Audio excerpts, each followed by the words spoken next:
On va commencer Bezrat Hashem. J'aimerais vous parler aujourd'hui d'un sujet extrêmement intéressant et important. C'est un sujet qui se présente très rarement. C'est le sujet qui s'appelle Purim Meshulash. C'est quoi Purim Meshulash? Nous savons très bien que d'une façon générale, la fête de Purim, elle se fête le Yud Dalet Adar. Ça veut dire que les gens qui n'habitent pas à Yerushalayim, les gens qui habitent que ce soit à Paris, ou à Bnei Brak, ou à Ashdod, ou aux États-Unis, à tout endroit autre que Jérusalem, eh ben, ils fêtent la fête de Purim le Yud Dalet Adar.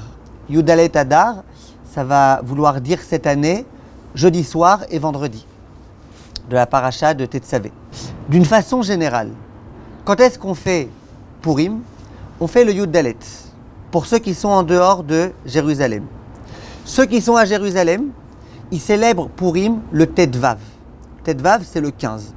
Il y a donc toujours une différence entre le Purim des gens qui habitent à Paris et le Purim des gens qui habitent à Jérusalem. Maintenant, à quoi c'est dû cette différence? Au fait que les Juifs qui se trouvaient dans la ville de Shushan, eux, ils en ont fini avec toute la guerre, etc. Ils en ont fini le 15. Alors que ceux des autres endroits, ils en ont fini le 14. Donc tous les endroits qui sont un petit peu à l'exemple de Shushan, des villes autour desquelles il y a des forteresses, des chomot, eh ben on considère qu'ils ont le statut de la ville de Shushan. Donc Jérusalem, c'est une ville dans laquelle il y avait des forteresses depuis l'époque de Yehoshua bin Nun. Et donc c'est une ville dans laquelle on fête la fête de Purim le 15. Donc d'une façon générale, comment ça marche? D'une façon générale, chaque année, le jeûne, c'est le 13. Disons une année générale, le jeûne, il tombe un mardi. Donc, mardi, c'est le 13 Adar. C'est quand le 14 Adar? Eh bien, c'est à l'issue du jeûne. Si le jeûne, c'est un mardi soir, on rentre dans le 14, on lit la Megillah, le lendemain matin, on lit la Megillah. Ça, c'est à Paris, par exemple, ou à Bnei Brak. Par contre, à Jérusalem, c'est jamais comme ça. À Jérusalem, en général, quand on termine le jeûne, c'est pas encore Purim. Quand on termine le jeûne, ça sera que le lendemain que ce sera Purim. Le lendemain soir. Pourquoi? Parce qu'on a dit, à Jérusalem, Purim, ça tombe le Tetvav. Ça, c'est d'une manière générale. Donc, si vous étiez à Paris sans arrêt toujours, pour vous, le jeûne est terminé, immédiatement Megillat Esther. Si vous êtes à Jérusalem, une année ordinaire, vous verrez que ce n'est pas comme ça. Le jeûne est terminé, et ben vous rentrez chez vous à la maison, et vous restez là où vous étiez, et Purim, ça sera que le lendemain soir. La question qui va se poser, c'est qu'est-ce qu'on fait cette année? Et c'est une question qui est assez rare, qui se présente assez peu. Qu'est-ce qu'on fait une année comme celle-ci? Qu'est-ce qu'il y a de particulier cette année? C'est que le Tetvav, le 15 Adar, ça tombe un Shabbat. Et du fait que le 15 Adar, ça tombe un Shabbat, on va avoir un problème. Est-ce qu'on peut lire la Megillah quand le 15 tombe un Shabbat? Est-ce qu'on peut lire la Megillah le 15? Est-ce que ce Shabbat-là, qui va être le Shabbat Tetzavé, est-ce qu'on va pouvoir lire la Megillah? Alors la halakha, elle dit qu'on ne peut pas lire la Megillah le jour de Shabbat. Deux raisons ont été invoquées par les décisionnaires. Première raison, ça consiste à dire que à l'époque, il y avait plein de gens qui n'étaient pas compétents dans la lecture de la Megillah. Imaginez que quelqu'un n'est pas compétent et qu'il veuille que quelqu'un d'autre lui enseigne la Megillah. Il risque de prendre la Megillah avec lui, de sortir avec dans la rue. Pas tout le monde habitait à Jérusalem, où il y avait, comme au jour d'aujourd'hui, Baruch Hashem, un Hérouv. Il n'y avait pas de Hérouv. Et donc les gens ils vont en venir apporter leur Megillah dans le domaine public pour que quelqu'un vienne leur enseigner la lecture de la Megillah. Un peu comme le shofar. Même le shofar, qui est une mitzvah d'Eoraïta, de sonner le shofar le premier jour de Rosh Hashanah. Quand le jour de Rosh Hashanah tombe un Shabbat, il n'y a pas de shofar. Même les Arbat Aminim, le lulav et le etrog, quand ça tombe un Shabbat, il n'y a pas de lulav et de etrog. Et tout ça pour la même raison. De peur qu'on en vienne, que quelqu'un en vienne, par inadvertance, apporter son shofar ou son lulav ou sa Megillah dans un domaine public le jour de Shabbat. Raison pour laquelle les poskim m'ont dit, lorsque la Megillah Purim, le Tetvav, tombe un Shabbat, eh ben il n'y a pas de Megillah à lire ce jour-là, on ne peut pas lire la Megillah. Autre raison qui a été mentionnée par les décisionnaires, c'est la suivante. Les décisionnaires, ils disent que les pauvres, eux, toute l'année, ils attendent Purim. Pourquoi? Parce qu'ils savent qu'à Purim, c'est le moment où ils vont pouvoir demander de l'argent et que les gens vont leur donner. La mitzvah qui s'appelle la mitzvah de Matanot Laevionim. Donc le jour où on lit la Megillah, aux yeux des pauvres, c'est le jour où on va avoir de l'argent. Et c'est très très important ça, de ne pas les décevoir. Or, si on lit la Megillah, le Shabbat, comme a dit Eden, on ne pourra pas offrir les Matanot Laevionim, puisque Shabbat, on ne peut pas offrir de cadeaux aux pauvres, d'argent aux pauvres, on ne peut pas. Donc puisqu'on ne peut pas offrir d'argent aux pauvres, eh bien, les pauvres ils vont être super déçus. Alors, pourquoi on dit non? On ne fera pas la lecture de la Megillah le jour de Shabbat. Donc deux raisons principales pour lesquelles, quand la Megillah tombe, quand le Purim tombe un Shabbat, quand le Tedvav tombe un Shabbat, on ne récite pas la Megillah Shabbat. Or, question, qu'est-ce qu'on fait avec la Megillah? Est-ce qu'on peut, par hasard, proposer de la lire le lendemain, dimanche? Dimanche, on sera quelle date? Le Tetzaïn Adar. Est-ce qu'on peut ou pas? Des décisionnaires, on ne peut pas. Pourquoi? Il est écrit dans la Megillah, Velo Ya'avor. Tu n'as pas le droit de dépasser. C'est pas comme les jeûnes où quelquefois, quand tu ne peux pas jeûner un jour, tu mets au lendemain. Là, il est écrit dans la Megillah, tu ne peux pas dépasser. C'est-à-dire que si tu lis après la date, tu es déjà en dehors du coup. Si tu lis avant la date, c'est possible. Ainsi que la Gemara, au tout début de Masechet Megillah, elle explique que c'est pas très grave si tu lis avant. Par contre, si tu lis après, c'est effectivement très grave. Ça veut dire que tu ne t'acquittes pas. Donc la Megillah, la lire Shabbat, on ne peut pas. La lire dimanche, on ne peut pas. Donc la seule chose qui nous reste à faire, c'est quoi? C'est de pouvoir la lire le jour de vendredi. Donc, je ne rentre pas encore dans tous les détails de comment ça va se passer exactement, on va le faire dans un instant. Mais d'abord, j'aimerais juste que les principes soient clairs. Le premier principe, c'est que cette année, on ne pourra pas lire la Megillah Shabbat. Et donc, à Yerushalayim, on va devoir la lire comme les gens qui sont en dehors de Yerushalayim, de Jérusalem. Ça veut dire le Yud Dalet. Ça veut dire vendredi. Maintenant, deuxième principe, et après on peut commencer déjà à réfléchir à toutes les questions qui vont se poser. Deuxième principe. Quand est-ce qu'on fait le repas? Tout à l'heure, vous avez dit, on nous a dit que cette année, Purim, ça tombe un dimanche. C'est pas vrai de dire que Purim, ça tombe un dimanche. La question, c'est le repas. Quand est-ce qu'on va faire le repas de Purim? Alors, il y en a qui ont dit, mais quel est le problème? Pourquoi on ne le ferait pas Shabbat? Alors, vous avez dit tout à l'heure, ouais, mais on ne peut pas faire Shabbat parce que Shabbat, il y a déjà un repas. Ok, on fait un repas de plus. Rajoute un petit quelque chose dans ton repas. Bois un peu plus d'alcool que d'habitude. Pourquoi on ne pourrait pas le faire Shabbat? Alors le Yerushalmi dit quelque chose de très intéressant. Il dit, il est écrit Yeme Mishte Vesimcha. Que ces jours-là, Mordechai Hatzadik, il a institué que ce soit des jours de joie. Ça veut dire que qui est-ce qui a décidé que ces jours étaient des jours de joie? Mordechai. Par contre, Shabbat, qui est-ce qui a décidé que Shabbat c'était un jour de joie? Ben, c'est Kadosh Baruch Hu dans sa Torah. C'est pas Mordechai qui est venu instituer le fait que Shabbat, ça doit être un jour de joie. Or, dans la Megillah, il y a écrit que ça doit être des jours qui ont été institués par Mordechai. Donc, de dire que tu vas faire un jour de joie ou tu vas te saouler, etc., le jour de Shabbat, non. Donc, quand est-ce que tu vas pouvoir le faire? Nécessairement, soit vendredi, soit dimanche. Et le Yerushalmi, il dit dimanche. Donc, on va avoir affaire ici à un Purim qui est complètement déstructuré. Parce que alors que d'habitude, toutes les mitzvot de Purim, on les fait le Tetvav, là, on va voir que ça ne va pas être exactement le cas. Alors, on va commencer Bezrat Hashem. Si vous avez des questions, ne vous gênez pas. Vous avez des questions pour l'instant? Non? Alors, on va commencer Bezrat Hashem par le commencement. Tout d'abord, Shabbat Zachor. Alors, Shabbat Zachor, ça va être exactement la même chose pour les gens qui habitent à Yerushalayim que pour les gens qui habitent pas à Yerushalayim. Ça va être le Shabbat qui précède le Shabbat de Purim. Qui précède Purim. En général, Purim ça tombe un mardi, le Shabbat d'avant c'est Shabbat Zachor. Et bien là, le Shabbat qui précède Purim, ça veut dire que puisque Purim c'est Shabbat, ça va être le Shabbat d'avant. Ça veut dire le Shabbat Parashat Teruma, le 20 février, ça va être le Shabbat Zachor. Donc ça, il n'y a aucune marloquette, il n'y a aucune différence entre les gens de Yerushalayim et les gens d'ailleurs. Shabbat Zachor, ça va être le Shabbat Parashat Teruma. Maintenant, autre chose, le jeûne, il va avoir lieu quand? Ben, le jeûne, il a lieu le 13, comme chaque année, aussi bien pour les gens qui habitent à Jérusalem qu'ailleurs. C'est quand le 13 cette année? Eh bien, le 13, ça va tomber jeudi. On a dit vendredi, c'est le 14. Shabbat, c'est le 15. Adar, oui. Donc, le jeûne, c'est le 13.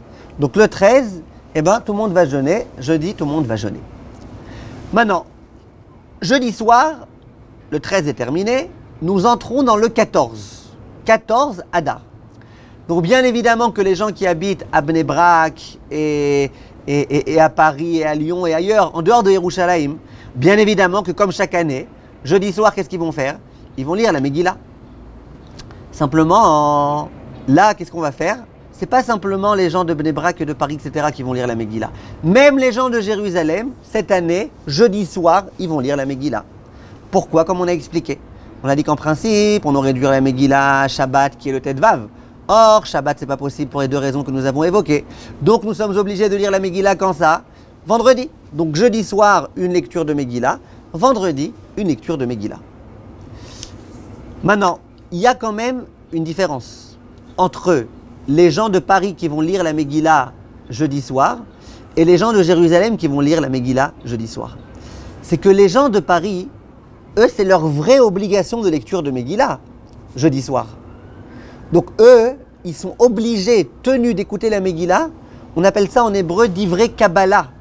Ça veut dire encore plus que des Rabbanan. Vous savez qu'il y a ce qui s'appelle Minatora. Il y a des halachot qui sont toraïques. Il y a des halachot qui sont rabbiniques. Et il y a entre les deux, il y a ce qui s'appelle Midivrei Kabbalah. Et les décisionnaires, ils disent que ça, c'est Midivrei Kabbalah, l'écoute de la lecture de la Megillah. Donc les gens qui habitent à Paris jeudi soir, ils vont avoir une obligation d'écouter la Megillah Midivrei Kabbalah. Par contre, les gens qui se trouvent à Jérusalem, eux, leur devoir d'écouter la Megillah jeudi soir, c'est pas Midivrei Kabbalah, c'est que Midei Rabbanan. Vous comprenez ou pas la différence? Parce que eux, quand est-ce que ça aurait dû être Midivrei Kabbalah? Ça aurait dû être Shabbat. Or, ça a été repoussé. Donc, eux, leur lecture du jeudi soir et du vendredi, c'est que Midei Rabbanan. Voilà pourquoi on ne demandera pas à quelqu'un de Jérusalem de lire la Megillah pour quelqu'un de Bnei Brak, par exemple. Pourquoi? Parce que quelqu'un qui se trouve à Jérusalem pendant Purim, lui, son devoir de lire la Megillah jeudi soir, c'est Midei Rabbanan. Or que celui qui est à Bnei Brak, son devoir de lire la Megillah, c'est Midivrei Sofrim. Donc on essaye de ne pas embrouiller les choses et de faire en sorte que quelqu'un qui ait le même devoir que celui de Bnei Brak puisse lire la Megillah. Donc on a compris que jeudi soir, tout le monde cette année, de Jérusalem ou pas Jérusalem, tout le monde lit la Megillah jeudi soir. Vendredi matin, idem. Les gens qui habitent à Jérusalem, que vendredi matin ils doivent... Les gens qui habitent pas à Jérusalem, que vendredi matin ils doivent lire la Megillah comme chaque année. Chaque année, les gens qui habitent pas à Jérusalem, quand est-ce qu'ils lisent la Megillah? Le Yud Dalet. Donc ça veut dire cette année, vendredi. Et là, le grand chidouche, c'est que même les gens qui habitent à Jérusalem, cette année, ils liront la Megillah vendredi. Maintenant, quand est-ce qu'on fait les matanot laevionim? Alors très bien, la lecture de la Megillah, le même jour où on lit la Megillah, on procède à la mitzvah de matanot laevionim. Quand est-ce qu'on lit la Megillah vendredi? On a dit que les pauvres, eux, toute l'année, ils attendent la lecture de la Megillah parce qu'ils savent qu'avec la lecture de la Megillah, il y a ensuite les matanot laevionim qui arrivent. Donc, la halakha, elle dit qu'on offrira les matanot laevionim aux pauvres le vendredi. Donc ça aussi, tout le monde va être logé à la même enseigne, que ce soit les gens de Yerushalayim ou les gens qui habitent en dehors de Yerushalayim. Maintenant, avant de continuer dans l'ordre de Shabbat et dimanche, etc., deux questions importantes. Première question, quand est-ce que les gens de Jérusalem vont faire le repas cette année? Le fameux repas, c'est l'une des 4 mitzvot de Purim qu'on accomplit chaque année. Les 4 mitzvot de Purim, elles commencent toutes par un même. Dimanche. Mikra Megillah, de même là d'ailleurs il y a. Matanot laevionim, Mishloach manot et Mishte. 4 mitzvot de Purim, elles commencent par un même. Donc ceux qui habitent en dehors de Jérusalem, eux ils font tout vendredi. Ok, on a compris. Ceux qui habitent à Jérusalem, ceux qui se trouvent à Jérusalem pendant Purim, quand est-ce qu'ils vont faire leur Mishte? Alors vous dites dimanche. Très bien. Le Shulchan Aruch, Rabbi Yosef Karo, ainsi que le Radbaz, ces deux grands chachamim, ils disent, on a repoussé ça à dimanche. Dimanche, on se réjouit, bien que c'est a priori à peu près fini pour Purim, puisque le Tetvav est fini. Mais voilà, ça a été décalé au lendemain. Il y a un autre Rav qui s'appelle le Ralnach. Ce Rav, il dit, non, moi je ne suis pas d'accord. Moi je pense qu'on peut faire même Shabbat. Tout à l'heure, on a dit que le Yerushalmi disait de ne pas faire Shabbat, parce qu'il y a écrit que le Mishteh doit être institué par Mordechai, et non pas par le fait que Shabbat arrive. Ben, ce Rav-là, le Ralnach, lui, il n'est pas d'accord avec ça. Lui, il dit, il n'y a aucun problème à faire Shabbat. Et le Meiri, qui était l'un des Rishonim, lui, il dit, moi, je suis d'accord qu'on ne peut pas faire ça Shabbat. Pourquoi on ne peut pas faire ça Shabbat? On a dit, parce que ça doit être institué par Mordechai et pas par quelqu'un d'autre. Bon, pourquoi on ne ferait pas comme les autres, vendredi? De la même façon qu'on fait le vendredi la lecture de la Megillah, de la même façon qu'on a remis à vendredi les Matanot Laevionim, le repas aussi, on n'a qu'à le faire vendredi. Donc on a ici trois opinions. L'opinion du Shulchan Aruch, c'est de dire qu'on fait le repas dimanche. L'opinion du Ralnach, c'est de dire qu'on fait Shabbat. Et l'opinion du Meiri, c'est de dire qu'on fait le vendredi. Vient le Kaf HaChaim et il dit, le mieux, si on veut vraiment bien faire, on veut s'acquitter d'après tout le monde, c'est toujours le mieux, essayer de s'acquitter d'après tout le monde. Le mieux, ça va être de s'acquitter d'après tout le monde. Et en tous les cas, au moins, Shabbat et dimanche. Donc, dit le Kaf HaChaim, Shabbat, dans tous les cas, on a déjà des repas. Donc, c'est pas si compliqué que ça de s'acquitter du devoir de faire un Mishteh Shabbat. De toute façon, on a le repas de Shabbat. On a la Soula Shlishit. On a le repas du matin. Donc, vient le Kaf HaChaim et il dit, le Shabbat, essaye de boire un petit peu plus que d'habitude. Dimanche, fais un repas. Et si tu peux aussi vendredi, bois un peu plus que d'habitude, mange le vendredi matin un petit quelque chose. De cette façon-là, tu t'acquittes d'après tout le monde. Tu auras fait un Mishteh le vendredi, un Mishteh le Shabbat et un Mishteh le dimanche. Mais n'oublions pas que malgré tout, le Mishteh essentiel, le principal Mishteh, c'est, devons faire comme le Shulchan Aruch a tranché. Et donc l'essentiel du Mishteh, il doit être fait le dimanche. Mais pour s'acquitter des autres, on essaye de faire aussi le Shabbat et si possible, on essaye de faire aussi le vendredi. Ça, c'était la question du Mishteh. Maintenant, autre question. Quand est-ce qu'on fait Mishloach Manot? Maintenant, la Evionim, on a dit, c'est le jour où on lit la Megillah, donc c'est vendredi. Mais les gens de Jérusalem, quand est-ce qu'ils vont faire les Mishloach Manot cette année? Regardez, il y a ici aussi une grande marloquette à Poskim. Le Knesset Agdola, qui était un très grand rave de Halacha, lui il dit, moi je pense que les Mishloach Manot, on doit les faire le même jour que Matanot Laevionim. Or, Matanot Laevionim, on a dit à un instant, c'est quand? Qui est-ce qui se rappelle? C'est quand? Vendredi. C'est vendredi. Donc au même titre que Matanot Laevionim, c'est vendredi, de la même façon, Mishloach Manot, c'est vendredi. Ça, c'est le Knesset Agdola. Le Radbaz et le Ralnach et le Magen Avraham, etc. Eux, ils disent non, c'est le même jour que le repas. Or, le repas, on a dit qu'il y en a qui disent que c'est Shabbat, il y en a qui disent que c'est dimanche. Le Shulchan Aruch dit que c'est dimanche, mais il y en a qui veulent dire que c'est le Shabbat. Vient le Kaf HaChaim et qu'est-ce qu'il dit à votre avis? Il dit que celui qui a de la Yirat Shamayim et qui veut s'acquitter d'après tout le monde, le mieux c'est qu'il fasse les Mishloach Manot les 3 fois. Vendredi, vous faites Mishloach Manot pour vous acquitter du Knesset Agdola. Shabbat, vous faites Mishloach Manot pour vous acquitter des décisionnaires qui disent qu'on doit faire Mishloach Manot le jour du repas. Or, le jour du repas, c'est Shabbat d'après certains. Et dimanche, vous faites pour vous acquitter de ceux qui disent qu'on doit faire les Mishloach Manot le jour du repas. Or, le jour du repas, c'est dimanche, d'après la halacha. Donc, si vous pouvez, et vous allez voir, on va essayer d'expliquer Bezrat Hashem que Mishloach Manot, on va expliquer combien il faut envoyer de Manot. C'est pas la peine de faire des grandes Chumrot là où c'est pas la peine. Donc, on peut s'acquitter du minimum. Un Mishloach Manot, ça suffit. Mais le mieux, si on peut, c'est de s'acquitter de Mishloach Manot et vendredi, et Shabbat, et dimanche. Si quelqu'un me dit, moi je peux pas, j'ai pas assez d'argent, etc. Alors c'est sûr qu'on pourra renoncer au moins à celui du Shabbat, vu que d'après le Shulchan Aruch, le repas du Mishteh, il se fait non pas Shabbat, mais il se fait dimanche. Donc si déjà, il vaut mieux faire dimanche que Shabbat. Ça c'est la halacha de Mishloach Manot. Maintenant juste, pourquoi c'est important de comprendre que le Mishloach Manot, il dépend du repas. Pourquoi c'est important de comprendre ça? Pour une raison très simple. C'est que Pourquoi on offre les Mishlochei Manot? L'une des raisons pour lesquelles on offre Mishloach Manot, c'est pour être sûr que chacun aura de quoi manger pendant son repas du Mishté.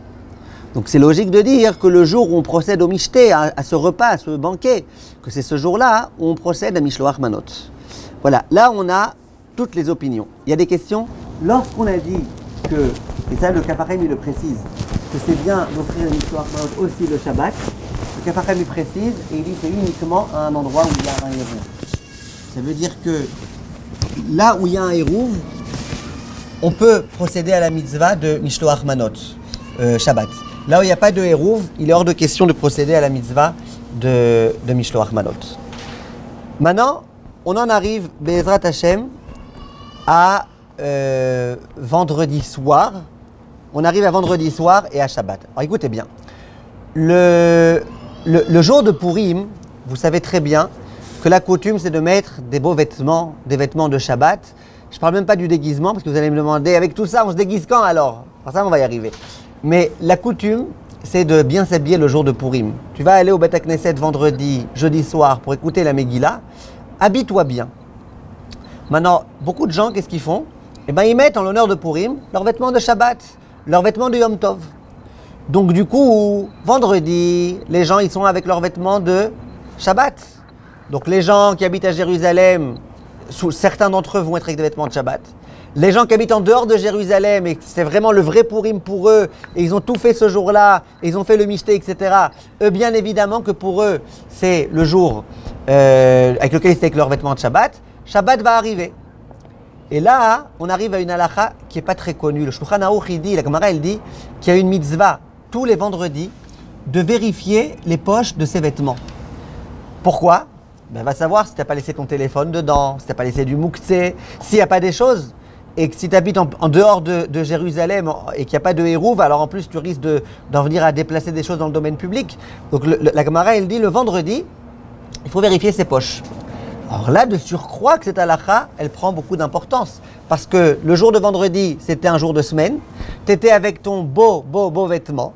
Tu as pu mettre dans ta poche tout type de chocolat et de mouchoirs et ceci et cela et d'argent. Tu devais donner aux pauvres de l'argent, tu avais de l'argent dans tes poches et tout. Donc très attention cette année, le vendredi, à bien vérifier ses poches. Maintenant, est-ce que ce vendredi, les gens qui habitent à Jérusalem, ils ont le droit de travailler? On sait que le jour de Purim, on essaye de s'efforcer vraiment absolument à ne pas travailler. Le jour de Purim, on ne travaille pas. Le jour de Purim, les poskim ils disent même ne te rase pas, ne te coupe pas les cheveux. Donc la question c'est, les gens qui habitent à Bnei Brak, ou pour eux, cette année, vendredi, c'est vraiment Purim, c'est le Yud Dalet, qu'eux, ils ne doivent pas travailler, ça évidemment.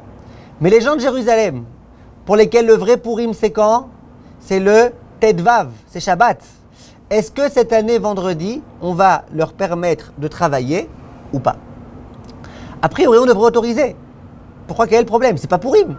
Pour nous, Tedvav, c'est pas Purim. C'est comme si une année habituelle, tu demandes à quelqu'un de Jérusalem, est-ce que tu as le droit de travailler? Quand c'est Purim pour les gens de Bnei Brak, il va te dire, ben oui. Donc, a priori, on devrait autoriser. Simplement, le Kaf HaChaim, il rapporte une coutume ancestrale à Jérusalem, qui est que dans ce genre de cas, on ne travaille pas. Deux raisons majeures ont été apportées. La première raison, elle consiste à dire que comme c'est un jour durant lequel on doit malgré tout écouter la Megillah, on doit faire Matanot Laevionim, on doit faire Mishloach Manot d'après certains. Donc il faut avoir du temps. Il faut avoir du temps. Si tu travailles, que tu es préoccupé par ton travail, tu risques de louper les mitzvot de Purim. Ça c'est le premier argument. Deuxième argument, il y a des poskim qui ont voulu dire, si tu autorises cette année vendredi à faire des travaux, ben, il y a des gens qui vont autoriser à faire des travaux quand le Tedvav tombe un vendredi. Cette année, le Tedvav tombe un Shabbat, mais il y a des années où le Tedvav va tomber un vendredi. Si tu autorises cette année, ou vendredi, c'est vraiment pas Purim pour nous de Jérusalem, c'est pas vraiment Purim. Si tu autorises cette année à travailler, il y en a qui vont autoriser à travailler même les années habituelles. Voilà pourquoi il y a des décisionnaires qui ont dit, cette année, vendredi, nous ne travaillons pas. Tous les travaux qui sont interdits d'une façon générale le jour de Purim, c'est-à-dire des travaux importants, des travaux fatigants, on ne doit pas les faire. Maintenant, le Rav Ovadia Yosef, lui, il n'est pas d'accord avec ça. Il n'est pas d'accord du tout avec ça. Et il dit, il ne faut pas exagérer. On ne peut pas inventer des nouveaux interdits. Tu me dis, il y a une coutume ancestrale, mais d'où elle sort cette coutume? Vendredi, c'est pas Purim. Tu me dis, ouais, peut-être qu'une autre année, tu vas en venir à. Non, pourquoi tu veux inventer des xérotes, des interdits là où il n'y en a pas? Donc le Rav Ovadia, lui, dit que cette année, vendredi, on va travailler. Bien sûr, il faut d'abord avoir écouté la Megillah, il faut s'être acquitté de ses devoirs. Mais si on veut travailler de surcroît, si on veut se raser pour un homme ou se couper les cheveux en l'honneur de Purim ou en l'honneur de Shabbat, il n'y aura pas de problème. Maintenant, on continue un petit peu, Be'ezrat Hashem. On arrive à Shabbat. Shabbat, n'oubliez pas, et contrairement à ce que nous a dit tout à l'heure Eden, c'est quand pour nous Purim, c'est Shabbat. Shabbat, c'est Purim. Purim, c'est pas dimanche, Purim, c'est pas vendredi. Purim, la Megillah, elle a bien insisté sur le fait que les gens de Jérusalem, pour eux, Purim, c'est le Tetvav. Donc, nous rentrons dans Shabbat, nous rentrons littéralement dans Purim. Quels vont être les halachot de Purim qui vont être accomplis pendant Shabbat? Si tu me dis que la Megillah, on a déjà fait vendredi, maintenant la Violi, on a déjà fait vendredi. Bon, alors on a dit qu'il y avait une mitzvah de faire le mishté d'après certains. On a dit qu'il y avait une mitzvah de faire mishloach manot si on a un hérouv, ce qui est le cas dans la plupart des endroits d'Yerushalayim. Ok. Mais qu'est-ce qu'il y a d'autre à part ça? Alors, premièrement, c'est bien. Premièrement, à la synagogue, on va lire ce Shabbat, le Shabbat de Purim, on va lire la lecture de la Megillah, qui est la lecture de la Megillah qu'on lit en général le jour de Purim. Le jour de Purim, si vous allez à la synagogue, vous verrez, on lit à la Torah, Vayavo Amalek. Amalek est venu et il s'est battu contre les Bnei Israël. Maintenant, cette année, quand vendredi, nous, les gens de Jérusalem, on va lire la Megillah, on ne va pas lire à la Torah. Pourquoi? La lecture de la Torah, c'est le jour de Purim. Pour nous, vendredi, ce n'est pas Purim. Donc on va lire la Megillah vendredi, on ne va pas lire à la Torah. Quand est-ce qu'on va lire à la Torah cette lecture-là? Ça va être Shabbat. Donc premièrement, la lecture de la Megillah, elle va être cette année le Shabbat. Excusez-moi, pas la Megillah, la lecture de la Torah, elle va être cette année le Shabbat. On va sortir 2 Sifrei Torah. En dehors de ça, les rabbanim qui vont faire des drashot, ou les rabbaniotes qui vous feront des drashot ce Shabbat-là, le Shabbat du Tetvav, eh ben, il faudra que les drashot, elles portent sur Purim. Ça veut dire que, alors que d'une façon générale, le jour de Purim, quand quelqu'un il fait une dracha, s'il veut, il peut très bien parler des halachot de Pessah. Bah ouais, on est déjà 30 jours avant Pessah, on peut commencer à parler de Pessah. Quand Purim tombe un Shabbat, comme le cas cette année, la Gemara, elle dit là, le jour de Purim, ça veut dire le Shabbat, il faut parler de Purim. Parle de l'histoire de Purim, parle de l'histoire de la Megillah, parle des halachot de Purim, il faut parler de Purim. Demande les décisionnaires, pourquoi chaque année, tu ne m'obliges pas le jour de Purim à parler nécessairement de Purim? Et là, cette année-là, tu me demandes de parler de Purim. Qui est-ce qui a une idée? Qu'est-ce qu'il y a de particulier cette année? Tzipora. Qu'est-ce qu'il y a de particulier cette année? Ben, cette année, ce qu'il y a de particulier, c'est qu'on ne lit pas la Megillah. Chaque année, le jour de Purim, on lit la Megillah. Donc dans la Megillah, on nous parle déjà de Mordechai et de Esther et de Haman et de Achashverosh et de machin. Donc on a parlé de Purim. Par contre, ce Shabbat-là, on ne lit pas la Megillah. Donc si les rabbanim qui font des drashot et les rabbaniotes, ils ne parlent pas de Purim, alors il va passer à l'as, le Purim. Il va passer aux oubliettes. Voilà pourquoi, ce Shabbat-là, il y a un programme intéressant dans l'étude qui a été fixé par Chachamim, c'est de parler de ce qui concerne Purim. Maintenant, où est-ce que ça va se traduire, à part ça, le fait que ce jour-là de Shabbat, c'est un jour de Purim? Qui est-ce qui a une idée? Comment on va savoir ce Shabbat? Où est-ce qu'on va intégrer le fait que c'est Purim, ce Shabbat? Mechavot, dites-moi. Bah, là, on va faire le truc de Shabbat Purim. Hein? Quoi? Cette année, c'est quand qu'on va faire le Halanissim? Et quand est-ce qu'on va faire aussi dans le Birkat Hamazon et dans la Hamida? Ça va être à Purim. Or, pour nous, Purim, c'est Shabbat. Donc, c'est Shabbat qu'on rentrera le Halanissim. Tu vas dire, ouais, mais on ne fait pas de Mishté, là, comme on va faire dimanche ou quoi. Peu importe. Shabbat, dans toutes les Hamidot de Shabbat, tu rentres à l'Anissim, à la Purkan, à la Gevurot, Bimé, Mordechai, Esther, etc., etc. Et dans toutes les Hamidot et tous les Birkat Hamazon que tu feras, Shabbat, il y a 3 repas. Chaque repas, tu diras à l'Anissim. Alors que vendredi, dimanche je vais arriver, alors que vendredi, on ne disait pas à l'Anissim. Vendredi, on ne dit pas à l'Anissim. Et au passage, Dimanche non plus, on ne dira pas, j'arrive à ça dans quelques minutes, mais vendredi, on ne dit pas Alanissim. Nous, les gens de Jérusalem, les gens de Bnei Brak, bien sûr qu'ils disent. Mais les gens de Jérusalem, ils ne disent pas Alanissim. Les gens de Paris, ils diront Alanissim vendredi. Mais, et ils ne diront pas Shabbat. Parce que les gens de Paris, pour eux, Shabbat, c'est terminé pour Purim. Par contre, les gens de Jérusalem, eux, quand est-ce qu'ils disent le Alanissim? C'est durant les offices de Shabbat. À Mincha de Shabbat, on ne dira pas Tzidkatra. Vous savez qu'il y a un passage qu'on récite à Mincha, si vous priez en Minyan Shabbat, vous savez, il y a un passage qu'on récite qui est Tzidkatra, qui est réel. Ce passage-là, c'est un passage qu'on ne récite pas les jours de fête. Et là, étant donné que Tetvav, c'est Purim pour nous, donc on ne récite pas. Et même les gens de Paris et de Bnei Brak et compagnie, ils ne réciteront pas. Parce que Purim, c'est Yud Dalet et Tetvav. Alors c'est vrai qu'eux, ils le célèbrent Yud Dalet et pas Tetvav. Mais comme dans la Megillah, il est écrit que Yud Dalet et Tetvav, c'est des jours de Purim, donc eux non plus, ils ne le récitent pas. Maintenant, les gens du 14, les gens qui célèbrent le 14, les gens de Paris et de Bnei Brak et de partout à part Jérusalem, il est écrit dans la Halacha que c'est bien qu'eux aussi se réjouissent le Tetvav.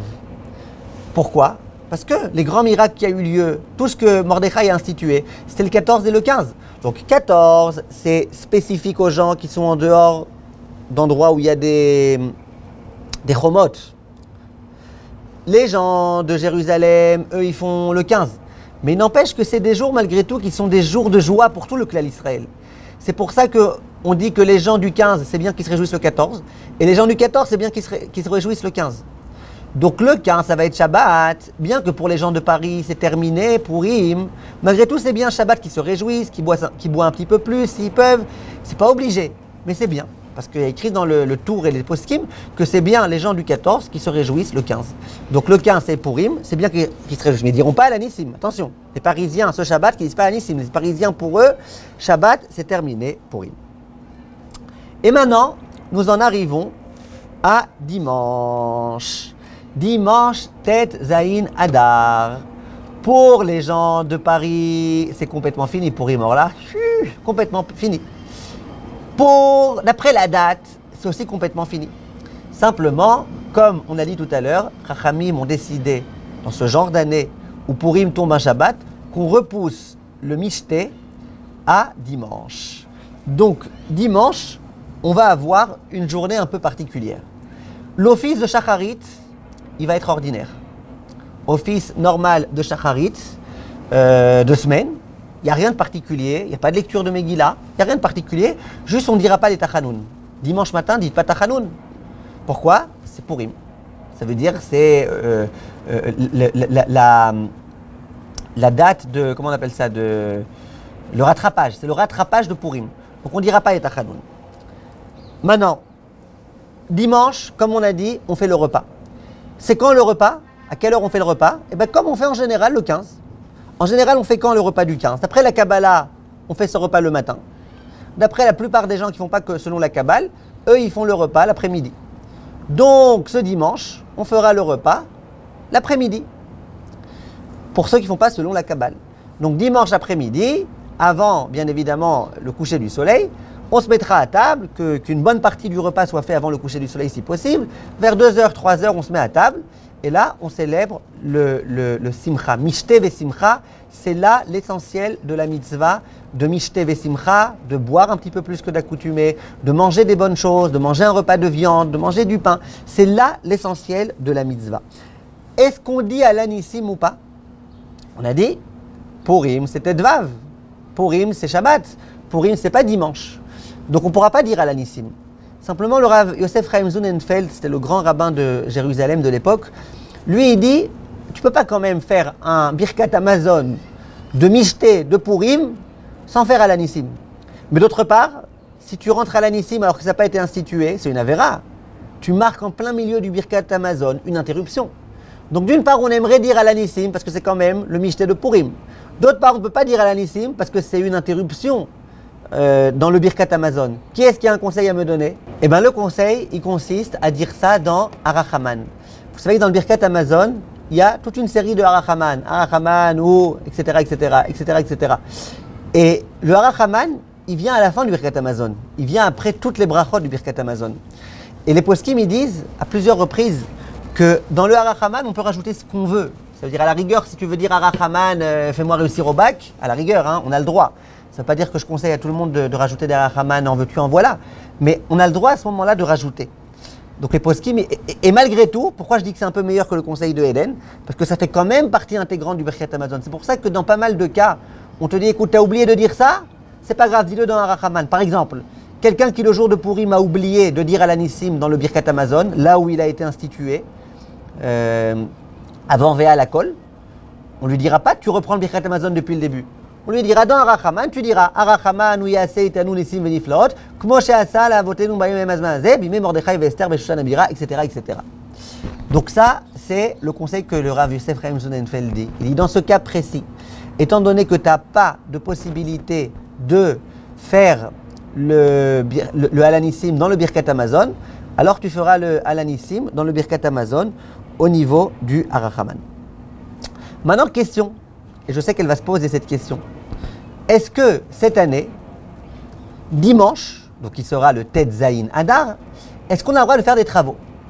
Quelqu'un aimerait faire des travaux, travail, aller au travail, etc. Alors on a dit le jour de Purim, on ne va pas faire de travail. Vendredi, c'était pas encore Purim, donc on avait le droit, d'après Rav Ovadia, d'après certains, il vaut mieux pas. Est-ce qu'on a le droit de faire des travaux ce dimanche? Eh bien, les poskim, ils disent comme ça. La vérité, c'est que les poskim ne se sont pas vraiment prononcés à ce sujet. Le Chafetz Chaim, le Kafar Chaim, etc. Ils ne se sont pas vraiment prononcés. Maintenant, il y en a qui ont dit, à l'époque, la Eda Haredit, elle avait dit qu'à partir de Chatzot, il ne faut pas faire de travail. Bon, c'était quoi la logique? La logique, c'était de dire que comme l'après-midi, on doit faire le repas, le mishté. Donc, ne fais pas le mishté alors que... ne travaille pas alors que tu vas faire ton mishté. Bon, sur ça, les kabbalistes, ils vont te dire que quoi? Ils vont te dire, ben ça va, nous on fait le mishté le matin. Donc regardez, Meikar Adin, on ne peut pas dire qu'il y a un interdit de travailler ce dimanche-là. On ne peut pas dire qu'il y a un interdit. Évidemment, il va falloir faire les mitzvot comme il faut, il va falloir faire Mishloach Manot, il va falloir faire le mishté, évidemment. Mais dire qu'il y a un interdit de travailler, on ne peut pas dire. Dire que celui qui veut être un peu plus rigoureux et ne pas travailler, qu'il est digne de bénédiction, ça c'est sûr qu'on peut dire. Par contre, on n'a pas demandé, on n'a pas répondu à la question, quand est-ce qu'on se déguise cette année?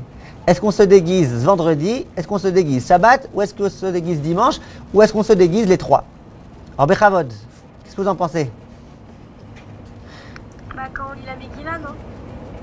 Tzipora, je la vois déjà déguisée en je ne sais pas exactement quoi, le jour de la Megillah. Vendredi, vous vous déguisez? Hein? Vendredi matin. Moi je dis les 3 jours. Ouais. 3 jours, sympa. Le Rav... Comme c'est une coutume, on se déguise que le dimanche. Il a fait. Regardez, le Rav Sharia Debelski, c'était un grand Rav qui est décédé il n'y a pas longtemps. Lui, il a écrit tout un livre sur ce cas de figure qui s'appelle Purim Meshulash. Le petit cours sympa que je vous fais là, lui, il a écrit tout un livre sur ça. Et ce Rav-là, il essaye d'expliquer, il dit en tous les cas, que cette année-là, on se déguise dimanche. Pourquoi? Il dit, a priori, le déguisement, vous le faites rentrer dans quoi? Tzipora, elle fait rentrer le déguisement dans les lois de l'écoute de la Megillah. C'est pas tellement vrai. Si on devait décider, le déguisement, il rentre dans le cadre de quoi? Du repas, de l'écoute de la Megillah, de Matanot La'Evionim, dans quoi ça rentre? A priori, ça rentre dans quel terme? Alors il dit le Rav Debelski, ça rentre dans Mishte Vesimcha. Il y a une mitzvah de se réjouir ce jour-là. Quel jour on doit boire du vin? Le jour du Mishte. Le Mishte, c'est dimanche. Donc de la même façon que la vraie mitzvah du Mishte, c'est dimanche, la vraie mitzvah de Simcha cette année pour nous, les gens de Jérusalem, c'est dimanche. Donc c'est dimanche qu'on se déguise. Bon, si quelqu'un veut se déguiser les trois, il n'y a pas de problème. Le seul problème qu'il y a, les Chachamim, ils ne recommandent pas du tout de se déguiser le jour de Shabbat. Pour une raison très simple, c'est que les déguisements, souvent, ça veut dire se maquiller. Des graves problèmes de kotev, d'écrire Shabbat, de tsovea, de colorier Shabbat, de mochek, d'effacer Shabbat. Parfois, on a besoin de faire tout type de nœuds. problème de cochère pendant Shabbat. Donc il y a beaucoup de problèmes qui risquent de se poser. Donc il vaut mieux essayer, si vraiment on veut se déguiser le Shabbat, quelque chose de tout simple, dans lequel ni on se maquille, ni on fait quoi que ce soit. Voilà, on a fini pour l'instant déjà le B.A.B.A. de la façon dont les choses se passent. Oui, juste encore un petit point que je voulais dire. Point très important.